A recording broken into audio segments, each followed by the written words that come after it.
ആഗോള അയ്യപ്പ സംഗമത്തിന്റെ പേരിൽ വലിയൊരു വാഗ്ദാന ലംഘനമാണ് സംസ്ഥാന സർക്കാരും തിരുവിതാംകൂർ ദേവസ്വം ബോർഡും നടത്തിയിട്ടുള്ളത്. സംഗമത്തിന് വേണ്ട പണച്ചെലവിന്റെ കാര്യത്തിൽ ഹൈക്കോടതിക്ക് നൽകിയ വാക്ക് ലംഘിച്ച് ഈവന്റ് മാനേജ്മെന്റ് സ്ഥാപനത്തിന് 3 കോടി രൂപ നൽകിയതായുള്ള തെളിവുകൾ പുറത്തു വന്നിട്ടുണ്ട്. ഇതിനു പുറമെ സംഗമത്തിൽ പങ്കെടുത്ത പ്രതിനിധികൾ തങ്ങിയത് ആഡംബര റിസോർട്ടുകളിലാണ് എന്നും മുറിവാടക ഇനത്തിൽ ലക്ഷക്കണക്കിന് രൂപ ദേവസ്വം ബോർഡ് ചിലവഴിച്ചതായും പുറത്തുവന്ന രേഖകൾ വ്യക്തമാക്കുന്നു. സ്പോൺസർമാരാണ് സംഗമത്തിന് പണം നൽകിയത് എന്ന വാദം ഇതോടെ പൊളിയുകയാണ്. സംഗമത്തിന് വേണ്ടി 1 രൂപ പോലും ദേവസ്വം ഫണ്ടിൽ നിന്ന് എടുക്കരുത് എന്ന് ഹൈക്കോടതി കർശന നിർദ്ദേശം നൽകിയതും എടുക്കില്ല എന്ന് ദേവസ്വം ബോർഡ് ഉറപ്പു നൽകിയതുമാണ്. എന്നാൽ അയ്യപ്പ സംഗമം നടത്തിപ്പിന് സംവിധാനങ്ങൾ ഒരുക്കിയ ഈവന്റ് മാനേജ്മെന്റ് സ്ഥാപനമായ Indian institute of infrastructure and കൺസ്ട്രക്ഷന് തിരുവിതാംകൂർ ദേവസ്വം ബോർഡ് 3 കോടി രൂപ കൈമാറി. ഇത് സംബന്ധിച്ച് ദേവസ്വം കമ്മീഷണർ സംഗമം നടക്കുന്നതിന് 5 ദിവസം മുൻപായി പ്രത്യേക ഉത്തരവും പുറത്തിറക്കിയിരുന്നു. ഈ ഉത്തരവിന്റെ രേഖകളും പുറത്തു വന്നിട്ടുണ്ട്. സംഗതി വിവാദമായതോടെ സ്പോൺസർമാരിൽ നിന്ന് പണം തിരിച്ചു പിടിക്കുമെന്ന് പറഞ്ഞ് കൈ കഴുകുകയാണ് ദേവസ്വം ബോർഡ് ചെയ്യുന്നത്.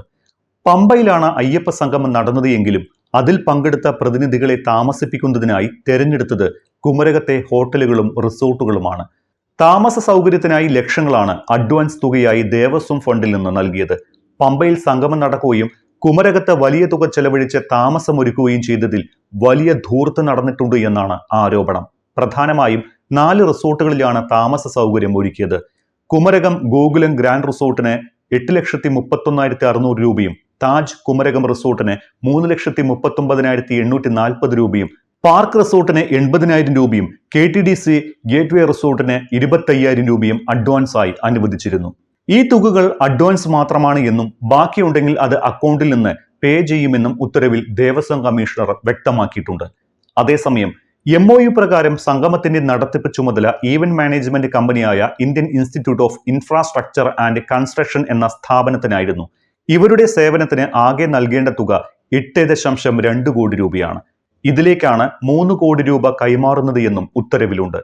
ദേവസ്വം സർപ്ലസ് ഫണ്ടിൽ നിന്നുള്ള പണമാണ് കൈമാറിയത് എന്നാണ് വിവരം. ഇതിന്റെ അക്കൗണ്ട് നമ്പർ അടക്കം ഓർഡറിൽ കാണിക്കുന്നുണ്ട്. എന്നാൽ സർപ്ലസ് ഫണ്ടിൽ നിന്ന് പണം ചിലവഴിച്ചിട്ടില്ലെന്നും പരിപാടിക്കായി ദേവസ്വം അക്കൗണ്ട്സ് ഓഫീസറുടെ പേരിൽ പ്രത്യേക സേവിങ്സ് ബാങ്ക് അക്കൗണ്ട് ആരംഭിച്ചിരുന്നുവെന്നുമാണ് ദേവസ്വം ബോർഡ് നൽകുന്ന വിശദീകരണം. എന്നാൽ ഈ അക്കൗണ്ടിൽ എത്ര തുക എത്തിയെന്നോ എത്ര ചിലവഴിച്ചുവെന്നോ വിശദമാക്കാൻ ദേവസ്വത്തിനാകുന്നില്ല. അയ്യപ്പ സംഗമം നടത്തുന്നതിനായി ദേവസ്വം ബോർഡിന്റെയും സർക്കാരിന്റെയും പണം ചിലവഴിക്കില്ലെന്നും സ്പോൺസർഷിപ്പിലൂടെ കണ്ടെത്തുമെന്നുമായിരുന്നു ദേവസ്വം മന്ത്രി അടക്കം നേരത്തെ പ്രഖ്യാപിച്ചിരുന്നത്. പരിപാടി കഴിഞ്ഞ് 45 ദിവസത്തിനകം വരവ് ചെലവ് കണക്കുകൾ അറിയിക്കണമെന്ന് ഹൈക്കോടതിയും നിർദ്ദേശിച്ചിട്ടുണ്ട്. ഇതിനിടയിലാണ് സർപ്ലസ് ഫണ്ടിൽ നിന്ന് പണം ചിലവഴിച്ചതായി രേഖകൾ പുറത്തുവരുന്നത്. സംഗതി എന്തായാലും വിവാദമാകുമെന്ന് കണ്ട് ദേവസ്വം ബോർഡ് വിശദീകരണം നൽകി കൈകഴുകാനുള്ള ശ്രമം നടത്തുകയാണ്. സ്പോൺസർഷിപ്പിലൂടെ ഈ തുക കണ്ടെത്തി സർപ്ലസ് ഫണ്ടിലേക്ക് തിരിച്ചെത്തിക്കുമെന്നാണ് ദേവസ്വം ബോർഡ് ഇപ്പോൾ പറയുന്നത്. സർപ്ലസ് ഫണ്ടിൽ നിന്ന് മതപരമായ സമ്മേളനങ്ങൾക്കും പ്രഭാഷണങ്ങൾക്കും പണം ചെലവഴിക്കാൻ വ്യവസ്ഥയുണ്ട് എന്നും ഈ തുക പിന്നീട് സ്പോൺസർഷിപ്പിലൂടെയാണ് നികത്തുന്നത് എന്നുകൂടി ഒരു ന്യായീകരണം ഇതിന് ദേവസ്വം ബോർഡ് നൽകുകയാണ്. ഭക്തർ കാണിക്കയിടുന്നതടക്കമുള്ള പണമാണ് ദേവസ്വം ബോർഡിന്റെ സർപ്ലസ് ഫണ്ട് എന്ന് പറയുന്നത്.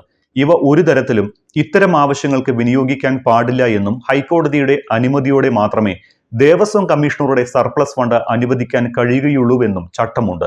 കോവിഡ് സമയത്ത് ദേവസ്വം ബോർഡ് വലിയ സാമ്പത്തിക പ്രതിസന്ധി നേരിട്ടപ്പോൾ ഹൈക്കോടതിയുടെ പ്രത്യേക അനുമതി വാങ്ങിയ ശേഷമാണ് ഈ പണം ഉപയോഗിച്ചിരുന്നത് എന്ന് നമ്മളൊക്കെ കണ്ടതാണ്. പിന്നീട് തിരിച്ചടയ്ക്കുകയും ചെയ്തു.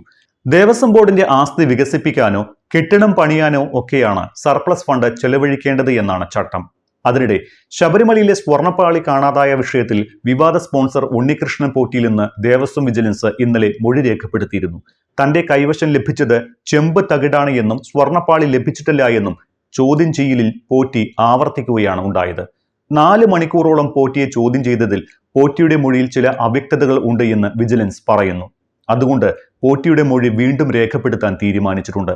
പണം സമ്പാദിച്ചിട്ടില്ല എന്നും ചെമ്പ് തകിട് നൽകിയതിൽ ഉത്തരവാദിത്വം ഉദ്യോഗസ്ഥർക്കാണ് എന്നും തന്നത് ചെമ്പ് തകിടാണ് എന്ന് മഹസറിലും രേഖപ്പെടുത്തിയിട്ടുണ്ട് എന്നും പോറ്റി പറയുന്നു. ഇക്കാര്യം മുൻപും പോറ്റി ആവർത്തിച്ചിട്ടുള്ളതാണ്. അതേസമയം പീഠം കാണാതായ സംഭവത്തിലും പോറ്റി സ്വയം കുറ്റവിമുക്തനായി സഹപ്രവർത്തകനിൽ കുറ്റം ചാർത്തി. സുഹൃത്തായ വാസുദേവന് കൈമാറിയ പീഠം കാണാതാവുകയായിരുന്നുവെന്നും പരാതി ഉന്നയിച്ച ശേഷം തിരിച്ചുകൊണ്ട് വെക്കുകയായിരുന്നുവെന്നുമാണ് ഉണ്ണികൃഷ്ണൻ മൊഴി നൽകിയത്. അന്വേഷണ ഉദ്യോഗസ്ഥർ ചോദിച്ച ചോദ്യങ്ങൾക്ക് എല്ലാ മറുപടിയും കൊടുത്തിട്ടുണ്ട്.